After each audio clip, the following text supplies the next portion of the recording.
পেঁয়াজটা লাল লাল করে রেখেছি। তারপর আমি শুটকিটা ছেড়ে দিব। শুটকিটা বোনা বোনা হয়ে গেলে তারপর আলুটা ছেড়ে দিব।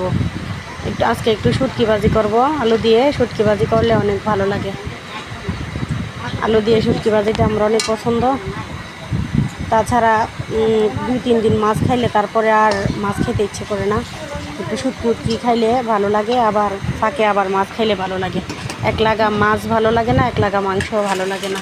তাই একটু শুটকি ভাজি করতেছি। শুটকিটা পাটায় বেটে নিছি, নিয়ে এখন ছেড়ে দিলাম। শুটকিটা ভাজা ভাজা হইলে তারপর আলুটা ছেড়ে দিব। এভাবে শুটকি ভাজি করলে অনেক ভালো লাগে।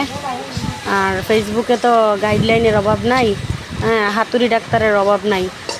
এই ডাক্তার এসে বলতেছে যে এই সেটিং অন করেন, ওই সেটিং অফ করেন, তাহলে আপনার ভিডিও ভাইরাল হবে। আসলে ভিডিও ভাইরাল যদি ফেসবুক না করে তাহলে কারো বাবারও ক্ষমতা নাই ভিডিও ভাইরাল করার। আপনি সুন্দর সুন্দর গঠনমূলক ভিডিও তৈরি করেন, ভালো ভালো লোকেশনে যান, পিসের ব্যাকগ্রাউন্ড ভালো আছে কিনা দেখে ভিডিও করেন। গঠনমূলক শিক্ষামূলক ভিডিও করলে অবশ্যই আপনি ভাইরাল হতে পারবেন। আজ হোক বা কাল, একদিন না একদিন আপনি অবশ্যই ভাইরাল হবেন। আর পরিশ্রম কখনো বৃথা যায় না, পরিশ্রম কখনো বেইমানি করে না। পরিশ্রমই হচ্ছে সৌভাগ্যের প্রশস্তি। পরিশ্রম করে ধৈর্য ধরে টিকে থাকলে অবশ্যই আপনি সফলতা পাবেন।